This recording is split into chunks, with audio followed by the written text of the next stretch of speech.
নমস্কার বন্ধুরা, রিতম পডকাস্টের আরেকটা নতুন এপিসোডে সবাইকে স্বাগত জানাচ্ছি।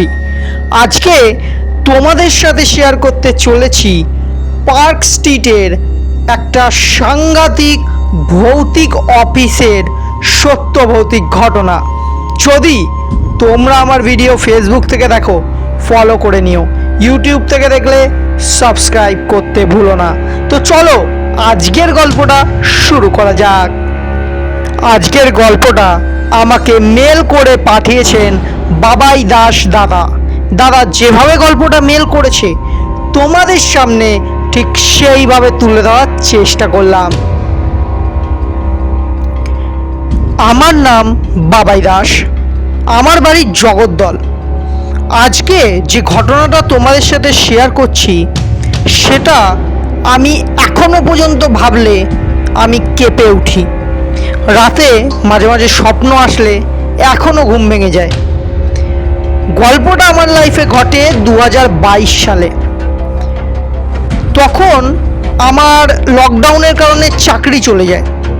চাকরি চলে যাওয়ার পর আমি এদিক ওদিক অনেক চাকরির সন্ধানে খুঁজি, কিন্তু পাই না।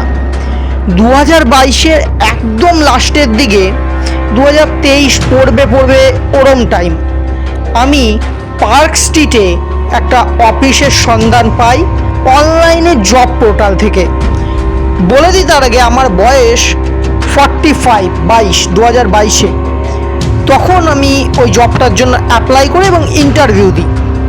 ওখানে গিয়ে আমার সাথে বিধান বসু বলে আরেক দাদার পরিচয় হয়। আমরা দুজনেই ইন্টারভিউ দিতে গেছিলাম। আমাদের সিলেকশন হয় সিকিউরিটি গার্ডে। আমরা নাইট ডিউটি করব। স্যালারিটা নাইট ডিউটিতে একটু বেশি ছিল, তো আমি আর না করলাম না। তো যেমন ভাবনা ওরম কাজ লেগে পড়লাম। প্রথম একটা মাস দারুণ কেটেছে। রাতে যখন আসতাম প্রায় ওই 6টা সাড়ে 6টায়, আর ভোরবেলা ওই 8টা 9টার দিকে বেরিয়ে যেতাম। তখনও অফিস ছুটি হতো না। অনেক নতুন নতুন ছেলে মেয়ের সাথে পরিচয় হতো। ওরা আমাদের থেকে অনেকই ছোটো, তাই নানান রকম গল্পও হতো। তো যখন আমি ঢুকতাম, ঢুকে আগে 1 কাপ কফি খেতাম, আমার সাথে বিধানদাও খেত। তো আমাদের মধ্যে নানান রকম আলোচনা হতো। তার মধ্যে একটা আলোচনা আমাকে আর বিধানদাকে খুব আকর্ষণিত করে। আমরা শুনি এই অফিসটা নাকি হন্টেড অফিস। আমরা আবার হেসে মজাও করেছিলাম। আমরা 1 মাস ধরে রয়েছি, কিছু দেখতে পাচ্ছি না তো, কোথায় হন্টেড? তখন ওখানকার পুরনো একজন এমপ্লয়ি আমাদের বলে, উনিও সিকিউরিটি গার্ড, মর্নিংয়ে করে। উনি বলে উনি নাকি রাতে আগে ডিউটি করতেন, কিন্তু এখন মর্নিং নিয়ে নিয়েছেন। অনেক রকম শব্দ শুনতে পায়। তাছাড়া আমাদের ওপরে আগে নাকি সব ওইসব কি বলে, যেগুলো বিজ্ঞানীরা সব কিছু করে না কাজবাজ, ওদের অফিস ছিল। হঠাৎ করে একদিন একজন বিজ্ঞানী সুইসাইড করে ওখানে। আর নানান রকম রুমার্স আছে, অনেক ছেলে মেয়ে নাকি ওখানে গিয়ে সুইসাইড করে। এবং কি আমি একটা জিনিস অফিসে ঢোকার পরে খুব খেয়াল করেছি, আমাদেরকে সবসময় বলতো যে তোমরা 4th ফ্লোর অবধি পরিষ্কার করবে বা দেখাশোনা করবে, লাইট জ্বলছে নাকি, জানলা খোলা আছে নাকি, তার উপরে যাবে না। আর সত্যি কথা বলতে 4th ফ্লোরের ওপরে অফিস বন্ধ থাকতো, কেন জানি না, আজ পর্যন্ত ছাদেও যায়নি। আর সত্যি কথা বলতে ছাদটা ভালোভাবে কনস্ট্রাকশনও করা নেই, অতটা ভালো না। তো এরম করেই চলছিল। 1 মাস মোটামুটি ভালোই কাজ করলাম, স্যালারি পেলাম ঠিক টাইমে। 1 মাস পর থেকে না ওই কিছু জিনিস আমাকে আর বিধানদাকে প্রচণ্ড ভয় পায়। যেমন আমরা অফিসে ঢুকে প্রথমত ওই 7:30 8টা বাজে। আমরা মোটামুটি সব বন্ধ করে নিজেদের মতো গল্প করছি দুজনেই অফিসটাকে দেখতাম। ফাঁকা অফিস, কেউ নেই। তো আমরা একটা এসি রুম, যেখানে বাচ্চারা কাজবাজ করতো সিস্টেমে, ওখানেই শুতাম এসি বেসি চালিয়ে। তো আমরা শুয়ে রয়েছি, তখন বাজে ওই 8:30 9টা। আমাদের মনে হলো অফিসের করিডোরে কেউ একটা হাঁটছে। প্রচণ্ড পায়ের আওয়াজ, ঠাক ঠাক ঠাক ঠাক করে, প্রচণ্ড দ্রুত এদিক থেকে ওদিকে হাঁটাহাঁটি করছে। আর যেহেতু ফ্লোরটা পুরো ফাঁকা, আওয়াজটা আমরা পাচ্ছি। আমরা ভাবলাম ডাকাত নাকি। আমরা না সব সময় দুজনে, যেহেতু আমরা একটুখানি বয়সটা বেশি, অত তাগড়া লোক না আমরা, ওই জন্য আমরা দুজন না মোটা মোটা দুটো লাঠি রাখতাম। আমরা লাঠি হাতে নিয়ে বাইরে গিয়ে দেখলাম না কেউ নেই। যখনই আমরা দেখলাম ওখানটাতে কেউ নেই, আমাদের প্রথম ভয়টা ওখানটাতেই লাগে। আর জায়গাটাতে না সত্যি কথা বলতে বাচ্চারা বেরিয়ে যাচ্ছে 7টা বাজে, তখন 8:30 সময় এই ঘটনাটা ঘটে। তো 8:30 আমরা ওই দিকের এসি টেসি সব বন্ধ, জানলাও খোলা ছিল, তাই হাওয়া ছিল না। কিন্তু আমাদের মনে হচ্ছে ওই করিডরটার ওখানে না প্রচণ্ড ঠান্ডা একটা হাওয়া, কিন্তু এটা যে এসির হাওয়া না আমরা বুঝতে পারলাম। তো অতটা এই ব্যাপারটাকে মাথায় না নিয়ে আমি আর বিধানদা কী করলাম, খাবার আনতে গেলাম। খাবার আনতে গিয়ে ঠিক আমাদের অফিসের উল্টো দিকে আমরা একটা দোকান ছিল, ওখান থেকে রুটি তরকারি নিচ্ছিলাম। আমার প্রথম একটা জিনিসে খুব ভয় লাগে। আমরা খাবার নিচ্ছি, আমার চোখটা পড়ে মানে ফার্স্ট ফ্লোরের দিকে, যেখানে আমরা রাতে শোবো। জানলাটা বন্ধ ছিল, আমি নিজের চোখে দেখলাম জানলাটা কেউ 2 হাত দিয়ে খুললো। ওটা যে একটা মেয়ে ছেলে আমি বুঝতে পারছি, একটা সাদা কাপড় পরে দাঁড়িয়ে রয়েছে জানলার দিকে, আর পুরো সোজাসুজি, যেহেতু আমরা খাবার নিচ্ছি, আর আমার চোখের দিকে না তাকিয়ে আছে। আমি যে বিধানদাকে বলবো যে ফার্স্ট ফ্লোরে কেউ দাঁড়িয়ে আছে, ওই বলার সাহসটা নেই আমার গলা একদম শুকিয়ে গেছে। আমি কোনো রকম বিধানদাকে হাত দিয়ে ডাকলাম, দাদা দাদা কেউ একটা দাঁড়িয়ে আছে। বিধানদা যেই ঘুরলো, মেয়ে ছেলেটা সরে গেল, আর জানলাটা নিজে নিজে বন্ধ হয়ে গেল। এরকম জিনিস আমি ওই প্রথমবার দেখেছিলাম। বিধানদা বলল, হয়তো তুমি বেশি চাপ নিয়ে ফেলেছো, চলো ওপরে চলো। আমরা উপরে গেলাম, ওপরে গিয়ে খাবার টাবার খেয়ে লাস্ট আমরা একবার ওয়াক করব, যে আমরা দেখবো যে জানলা টানলা সব বন্ধ আছে নাকি। তো মোটামুটি আমরা যাচ্ছি 4th ফ্লোরে, যখন আমরা ছিলাম সব বন্ধ টন্ধ করলাম। করার পরে না এইবার আমাদের মনে হচ্ছে আমাদের পেছন পেছন কেউ একটা আসছে। মানে আমরা যখন ওপরে যাচ্ছিলাম আমাদের দুজনের পায়ের শব্দ, কিন্তু আমরা দুজনে ফিল করছি আমাদের পেছনে আরও একজন আমাদের সাথে উঠছে ওপরের দিকে, কিন্তু আমরা দুজনই বারবার পেছনে তাকিয়েছি, কেউ নেই। তো মোটামুটি ওই রাতে আর কিছু ঘটেনি। তারপর থেকে শুরু হলো এক নানান রকমের উৎপাত। আমাদের মনে হতো 5th ফ্লোরের ওপরে কেউ লাফালাফি করছে, আবার কখনো মনে হতো জানলার সামনে কেউ এসে টোকা দিচ্ছে বাইরে থেকে। মানে আমরা ফার্স্ট ফ্লোরে রয়েছি, কেউ বাইরে থেকে নক করছে জানলায়। কেউ যদি নক করতে হয় তাকে উড়ে এসে নক করতে হবে, আর পাখি টাখির তো কোনো ব্যাপারই নেই। তো এরম কিছু কিছু ইনসিডেন্ট ঘটতে লাগলো। আমরা HR-কেও বললাম, উনি বললো এরম কিছু না। ওনাকে দেখে মানে HR-এর ওই বিহেভ দেখে আমার মনে না আরও কিছু জিনিস ঘুরতে লাগলো। তাহলে কি সবার কথাই সত্যি, এটা হন্টেড অফিস? তো যাই হোক, আমরা যেদিন আমাদের মানে সব থেকে বেশি ভয় লাগে, আর যেই ঘটনাটা বলার জন্য তোমাদেরকে এত কিছু বলছি, সেটা ছিল 7 তারিখ। কোন মাস আমার ঠিক মনে নেই, 2022-এরই লাস্টের দিকে হবে। তো আমি আর বিধানদা ওরকম বসে খাওয়া দাওয়া করে আমরা মোটামুটি লিফটে করে যাচ্ছি 4th ফ্লোর।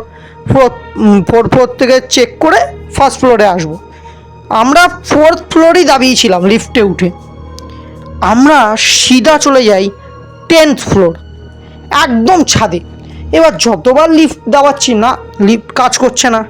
বিধানদা বলল, আরে ছাড়ো, কিচ্ছু না ওইসব, হয়তো লিফটে কোনো প্রবলেম হয়েছে। তো আমরা 10th ফ্লোরে গিয়ে ধাক্কা খাই, বন্ধ হয় লিফটটা খুলে যায়, সামনে আমাদের ছাদ। তো আমাকে বিধানদা বলে, চলো আমরা তো এমনিও বিড়ি টিড়ি খাবো, চলো ছাদে উঠে একটু খেয়ে নিই। আমি বললাম ঠিক আছে। বিশ্বাস করবে, ছাদটা পুরো খোলা, ছাদের থেকে পুরো পার্ক স্ট্রিট দেখা যাচ্ছে। দারুণ একটা মুহূর্ত। আমরা ওখানে দাঁড়িয়ে রয়েছি, হঠাৎ করে আমাদের মনে হলো আমাদের দুজনের পিঠে কেউ একটা হাত রাখলো, আর বিশ্বাস করো না, আমাদের বিড়িটা সঙ্গে সঙ্গে নিভে গেল। আর আমরা কন্টিনিউয়াস মানে গ্যাস লাইট দিয়ে বিড়ি ধরানোর চেষ্টা করছি, ধরছে না, ডেসলাই দিয়ে ধরানোর চেষ্টা করছি, ধরছে না। আর জায়গাটা না প্রচণ্ড একটা ঠান্ডা আবহাওয়া বইছে, আর মনে হচ্ছে এত ঠান্ডা আবহাওয়ার মধ্যে কারো একটা গরম নিঃশ্বাস আমার আর বিধানদার নাকের সামনে পড়ছে। একদম মনে হচ্ছে কেউ মুখোমুখি দাঁড়ালে এমন নিঃশ্বাস ফেললে যেমন হয় না, ওরকম আমরা কিছুটা ছিটকে গেলাম। এইবার আমি বিধানদাকে দেখে বুঝতে পারছি যে না, মানুষটা ভয় পাচ্ছে। আমাকে বলল চলো নিচে চলো। আমরা লিফটে উঠলাম, লিফটে উঠে 4th দাবালাম। আমরা নিচের দিকে যাচ্ছি যাচ্ছি যাচ্ছি যাচ্ছি, ঠিক 5th ফ্লোরে এসে লিফটটা বন্ধ হয়। বিশ্বাস করবে না, ওই জিনিসটাই যদি তোমরা থাকতে আমি জানি না কি হতো। মানে 5th ফ্লোরে লিফটে দাঁড়িয়ে পড়লো, দাঁড়ানোর পরে রানিংলি একদম স্টার্ট করে টেনে 10 ফ্লোরে গিয়ে ধাক্কা গেল, 10 ফ্লোরে গিয়ে থামলো। আমরা দুজন একদম ভয়তে যে যার মুখের দিকে একদম তাকিয়ে রয়েছি। একটা ভয়ের দৃশ্য ক্রিয়েট হয়ে গেছে। আমি কি করলাম, আমি ভাবলাম বিধানদা হয়তো মজা করছে বা হয়তো লিফটে গন্ডগোল করছে উনি। আমি নিচে গিয়ে 4th দাবালাম, আবার লিফটটা নিচের দিকে নামছে নিচের দিকে নামছে নিচের দিকে নামছে, 5th ফ্লোরে গিয়ে থেমে গেল। আবার প্রচণ্ড গতিতে ওপরের দিকে যেতে লাগলো। এইবার আমি বুঝতে পারছি যেটা হচ্ছে ভালো হচ্ছে না। যেই ওপরের দিকে যাচ্ছে না, লিফটের লাইটটা বারবার ব্লিঙ্ক করতে শুরু করলো। বন্ধ হচ্ছে জ্বলছে, বন্ধ হচ্ছে জ্বলছে, বন্ধ হচ্ছে জ্বলছে। তারই মধ্যে বিধানদা পেছন ঘুরে দেখে একটা মেয়ে ছেলে, যা চুল খোলা, সাদা শাড়ি, মাথা ফেটে গল গল করে রক্ত পড়ছে। বিধানদা ওই দেখে প্রচণ্ড চিৎকার করে লিফটের একদম গেটে গিয়ে ধাক্কা খায়, বলতে থাকে বাঁচাও বাঁচাও আমাকে। আমি ধরে বলি বিধানদা কি হয়েছে? বলছে ও মেয়ে ছেলে আমায় ছাড়বে না, মেরে ফেলবে, আমাদের মেরে ফেলবে। আমি তাকিয়ে দেখলাম কেউ নেই। আমি বললাম বিধানদা বিধানদা কিচ্ছু হবে না, তুমি হয়তো ভয় পেয়েছো, ওঠো ওঠো। আমি বিধানদাকে সাহস দিলাম। লিফটটা 10 ফ্লোরে এসে খুললো। আমি কি করলাম, লিফট থেকে বেরালাম। আমি বললাম বিধানদা কোনো উপায় নেই, হেঁটে হেঁটে নিচে যেতে হবে। বিধানদা বলতে লাগলো ও আজ মনে হয় আর মনে হয় আসতো নেই, আজ মনে হয় এখানেই আমাদের শেষ। আমি বলতে লাগলাম বিধানদা কিচ্ছু হবে না, চলো নিচের দিকে চলো। আমি আর বিধানদা হাঁটতে হাঁটতে নিচের দিকে যাচ্ছি যাচ্ছি যাচ্ছি।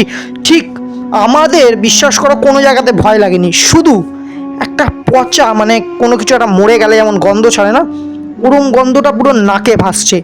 তো মোটামুটি নিচে আসার পরে ঠিক 5th ফ্লোরে নামবো 6th আর 5th মাঝামাঝি সিঁড়িতে যেই নামতে যাব, দেখলাম 5th ফ্লোরে মাঝখানে একটা বয়স্ক লোক আর ওই সাদা কাপড় পরে মহিলা দুজনে বসে রয়েছে। আমরা দেখে না একটু হয়ে গেলাম। আমরা কোনো আওয়াজ করছি না, আমাদের হার্টবিট একদম বেড়ে গেছে। লোকটা হাসছে, হট করে মেয়ে ছেলেটাও একটা উগ্র হাসি দিয়ে উঠলো, আজ খাবো, আজকে মেরে ফেলবো। আমাদের চারিদিক নিস্তব্ধ। আমরা আস্তে আস্তে এক পা করে ওপরের দিকে যাচ্ছি। বিধানদার পাটা স্লিপ খেলো, বিধানদা বসে পড়লো। এইবার বয়স্ক লোকটা আর মহিলাটা আমাদের দিকে ঘুরে তাকালো আর প্রচন্ড জোরে আমাদের দিকে ঝাঁপ দিল। আমরা চিৎকার করে উঠলাম, চারিদিক নিস্তব্ধ। সকালে যখন আমাদের দুজনের চোখ খোলে, আমরা হসপিটালে ভর্তি আরজি করে। আমাদের সারা শরীর কেটে গেছে, মাথা ফেটে গেছে, আমাদের গায়ে প্রচণ্ড জ্বর। কিন্তু আমি জানি না ওখানে বিধানদার সাথে কি হয়েছিল। আমি দেখতে পাচ্ছি ওই মহিলাটা আমার সামনে স্ট্রেচারে শুয়ে রয়েছে আর আমার দিকে তাকিয়ে হাসছে। আমি প্রচণ্ড ভয় পেয়ে পেয়ে উঠছি। আমার বাড়ির লোকের কাছ থেকে শোনা আমি নাকি চোখ বন্ধ করেছিলাম, শুধু আমি কেঁপে কেঁপে উঠছিলাম। অনেক কষ্টে আমি উল্টো পাল্টা বকছিলাম, আমি বলছিলাম আমাকে মেরে ফেলবে। আর সেম বিধানদারও সেম জিনিস হচ্ছে। আমাদের এইচআরও এসেছিল অফিসের, তারা নাকি আমাদের 5th ফ্লোরে পায়, পুরো একদম বাজে অবস্থা, মাথা ব্যথা ফেটে গেছে, গায়ের মধ্যে আঁচড়ের দাগ।